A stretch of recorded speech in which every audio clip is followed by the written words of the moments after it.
안녕하세요. 라운피플 송윤규 연구원입니다. 오늘 소개해드릴 논문은 Semi-Supervised Learning의 Meta-Pseudo-Labels란 논문입니다. 앞서 우선 Semi-Supervised Learning에 대한 간략한 설명 드리겠습니다. 현재 시장에서 흔히 보이는 도로 위 객체 인식, 안면 인식 등 여러 컴퓨터 비전 AI의 모델들은 Supervised Learning, 즉 지도학습이란 기법을 통해 학습됩니다. 지도학습은 데이터의 라벨링, 예를 들어 이미지 분류의 경우 이 이미지는 A다 혹은 B이다 라는 식으로 사용자가 데이터에 대해 정답을 부여하는 작업이 필요합니다. 따라서 지도학습은 데이터의 양뿐만이 아니라 라벨링의 정확도에 의해서 성능이 좌우됩니다. 반면에 Semi-Supervised Learning의 경우 라벨링된 데이터셋과 라벨이 없는 raw 데이터셋을 둘 다 동시에 학습합니다. 이로 인해 라벨링 작업이 크게 줄어드는 이점이 있어 현재 활발히 연구되고 있는 분야입니다. 오늘 소개해드릴 Meta-Pseudo-Label은 앞서 설명드린 Semi-Supervised Learning의 학습 기법에 대한 논문입니다. 이름에서 보실 수 있듯이 이 Meta-Pseudo-Label은 Pseudo-Labels란 방법을 한층 더 발전시킨 논문입니다. 기존 Pseudo-Labels 방식에선 소량의 데이터로 학습된 Teacher 모델과 Student 모델이 있습니다. Teacher는 학습 시 unlabeled 데이터에 대한 Pseudo-Label을 생성하며 Student의 경우 이 Pseudo-Label이 부여된 데이터와 label 데이터를 동시에 학습합니다. 이 방식을 이용한 대표적인 예시는 Noisy Student이며 Teacher보다 더 큰 Student 모델과 Student 학습 단계에서 노이즈 추가를 통해 Student 모델을 더욱 어려운 환경에서 학습을 진행함으로써 Meta-Pseudo-Label 이전 SOTA를 달성하였습니다. 허나 기존 Pseudo-Label의 경우 Teacher 모델의 성능이 안 좋을 경우 Pseudo-Label의 퀄리티가 떨어지게 되며 Student의 학습이 낮아집니다. 따라서 Teacher 성능을 Student가 뛰어넘을 수 없게 되며 이 현상을 Confirmation Bias라 일컫습니다. Meta-Pseudo-Label은 이 Confirmation Bias 문제를 Student-Teacher 피드백을 통해 보완합니다. 이 피드백은 Label 데이터에 대한 Student 모델의 성능이며 이를 이용해 Teacher 모델이 더욱 정확한 Pseudo-Label을 생성하도록 도와줍니다. 즉, Student과 Teacher 둘 다 업데이트됨으로써 기존 Pseudo-Label 기반 모델의 성능을 뛰어넘게 됩니다. Meta-Pseudo-Label의 학습 수식들입니다.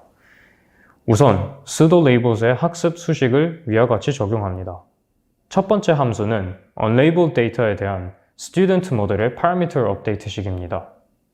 이 단계에서 Student 모델은 unlabeled 데이터에 대해 Teacher와 Student의 cross entropy를 최소화하는 방식으로 학습됩니다. 이 식에서 Student 모델 parameter는 theta PLS, cross entropy loss는 LU로 표기되어 있습니다. 두 번째 함수는 labeled 데이터에 대한 Student 모델의 objective function입니다. 이 함수의 목표는 라벨된 데이터의 로스, 즉 LL을 최소화시키는 theta PLS를 얻는 겁니다. 위 공식을 통해 Student 모델과 Teacher 모델의 dependency를 확인 후 이를 이용해 theta PLS를 Teacher 모델 parameter, 즉 theta t의 함수로 표현할 수 있습니다. 이를 통해 Meta-Pseudo-Label의 이중 목적 함수를 유추할 수 있으며 Student-Teacher 피드백이 수식으로 나타내어집니다. 이때 문제점은 두 모델의 parameter dependency가 복잡하므로 parameter update 시 필요한 backpropagation이 어려워집니다. 위 문제를 해결하고자 Meta-Pseudo-Label에서 여러 approximation을 도입합니다. 우선 앞서 설명된 multi-step인 argmin 함수를 위처럼 single-step gradient update 식으로 변환시킵니다. 이때 eta s는 사용자가 define하는 learning rate입니다. 이 과정을 통해 student와 teacher의 parameter update 식을 stochastic gradient descent 형식으로 다음과 같이 구현이 가능합니다. 또한 위 stochastic gradient descent 방정식의 계산 시 student parameter를 fixed parameter로 설정 후 teacher parameter에 대한 고차원 dependency를 무시합니다. 마지막으로 사용되는 pseudo 레이블은 soft 레이블이 아닌 계산량이 적은 hard 레이블을 이용합니다. 위 근사 기법들과 더불어 teacher 모델을 auxiliary loss를 통해 unlabeled data와 labeled data 동시 학습할 시 student 모델의 성능이 더욱 올라가게 됩니다. meta pseudo labels의 성능은 다음과 같이 확인할 수 있습니다. small scale dataset의 경우 supervised pseudo labels, meta pseudo labels 이 세 가지 방법으로 two-moon dataset에서의 분류 성능을 실험합니다.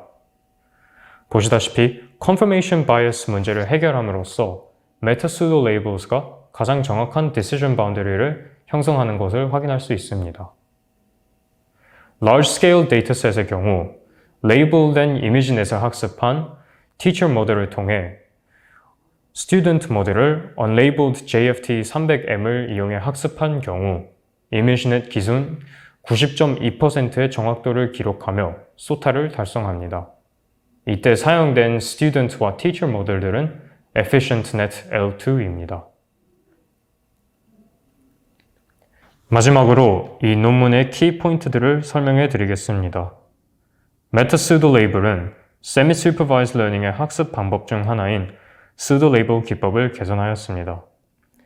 기존 학습 방식의 경우 teacher 모델이 업데이트 없이 고정된 파라미터를 이용해 pseudo label을 생성하였기에 student 모델의 성능이 지나치게 teacher 모델에 의존하였습니다.